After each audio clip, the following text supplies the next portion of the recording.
Hello friends, ఇవాళ మనం చేయబోయే స్నాక్స్ హోటల్ స్టైల్ సమోసా ఎలా చేస్తామో ఈ వీడియోలో చూడండి. చాలా ఈజీగా చేసుకోవచ్చు. ఒక బౌల్ తీసుకొని ఒక కప్పు మైదా పిండి జల్లించుకోవాలి.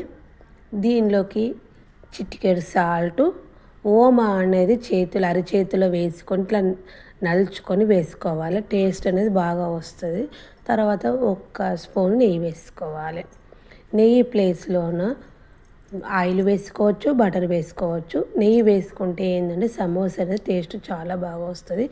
తర్వాత ఒకసారి మొత్తం పొడిపిండిని కలుపుకున్న తర్వాత కొంచెం వాటర్ పోసుకుంటూ దీన్ని మనం పిండి ముద్దలాగా కలుపుకోవాలి. ఇలా ముద్దలాగా తయారైన తర్వాత మనం కొంచెం ఆయిల్ వేసుకొని మంచిగా ప్రెస్ చేస్తూ పిండి అనేది మృదువుగా అయ్యే వరకు కలుపుకొని మూత పెట్టుకోవాలి. మూత పెట్టుకొని పిండిని ఒక 15 మినిట్స్ మంచిగా నాననివ్వాలి. 15 మినిట్స్ తర్వాత మనకు పిండి నానిపోతుంది. నానిపోయిన తర్వాత మళ్ళీ ఒక్కసారి కలుపుకొని ప్రెస్ చేస్తూ కలుపుతూ మనం వీటిని చిన్న ఉండలుగా తయారు చేసుకోవాలి. మనం ఏ సైజు సమోసా వేస్తామో ఆ సైజు చిన్న ఉండలుగా తయారు చేసుకోవాలి. ఇలా తయారైన ఉండలు ఇట్లా రౌండ్గా అరచేతిలో పెట్టుకొని ఇట్లా చేసుకోవాలి. రౌండ్ ఉండలాగా చేసుకొని మధ్యలో ప్రెస్ చేసి ఇట్లా మంచిగా మనం పూరి బిళ్ళలు ఏ విధంగా చేస్తామో ఆ విధంగా తయారైతే తర్వాత దీన్ని కొంచెం పొడిపిండి చల్లుకొని మనము ఒక్కొక్క పిండి ముద్దను తీసుకొని ఎంత సన్నగా వీలైతే అంత సన్నగా తాల్చుకోవాలి. ఇది మనము మందంగా తాల్చుకుంటే సమోసా అనేది కరకరలాడుతూ రాదు, సన్నగా తాల్చుకోవాలి. దీనికి మనం స్టవ్ ఆన్ చేసి చపాతీ పేనం అనేది పెట్టుకోవాలి. ఇలా సన్నగా ఎంత వీలైతే అంత సన్నగా తాల్చుకోవాలి.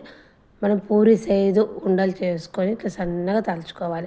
మనం చపాతీ పేనం పెట్టాం కదా, దాని చపాతీ పేనం పైన మనం తయారు చేసుకున్న పూరీని అటు ఇటు కొంచెం కాల్చుకోవాలి. సగమే కాల్చుకోవాలి, బాగా కాలొద్దు, కొంచెం అటు ఇటు కాల్చుకోవాలి. ఈ విధంగానే మనం తయారు చేసుకున్న పూరీలన్నీ ఒక ప్లేట్లోకి వేసుకోవాలి.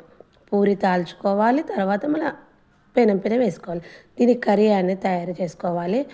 ఉడకబెట్టిన ఆలు, క్యారెట్, ఒక 2 స్పూన్ల ఉడకబెట్టిన శనగలు, ఉప్పు, కారం ఇవన్నీ వేసుకున్న తర్వాత దీనిలోకి కొంచెం సోంపు వేసుకోవాలి. ధనియాల పొడి, జీలకర్ర పొడి వేసుకొని ఒకసారి స్పూన్తో కలుపుకోవాలి. సోంపు వేసుకుంటే మనము సమోసాల సోంపు వేసుకుంటే టేస్ట్ చాలా బాగా వస్తుంది. ఇంతకుముందు మనం తయారు చేసుకున్నాం కదా, పెనం మీద కాల్చుకున్నాం కదా పూరీలను, వాటిని ఒకదాని మీద ఒకటి వేసుకొని సగానికి కట్ చేసుకోవాలి. సగం కట్ చేసుకున్న తర్వాత మళ్ళీ మన దానిలో ఒక షీట్ అనేది తీసుకోవాలి. ఒక్క షీట్ తీసుకొని మనము సమోసా ఏ విధంగా మలుచుకుంటామో ఆ విధంగా మలుచుకొని మధ్యలో దీనికి మనం మైదా పిండిలో కొంచెం వాటర్ పోసుకొని కలుపుకొని మనము మధ్యలోకి అంటించుకోవాలి. అంటించుకుంటే మనకు ఇట్లా సమోసా అనేది మనం ఆయిల్లో వేసినప్పుడు బయటికి రాదు. తర్వాత చుట్టూ ఈ విధంగా చేసుకొని ఇట్లా మనం వీడియోలో చూపిన విధంగా వేలుతో ఇట్లా అనుకొని ఇట్లా ప్రెస్ చేస్తే మనం హోటల్లో ఏ విధంగా మలుచుకుంటామో సేమ్ అదే విధంగా వస్తుంది. ఈ విధంగానే మనం అన్నీ తయారు చేసుకున్న షీట్స్ను సమోసాలాగా మలుచుకోవాలి.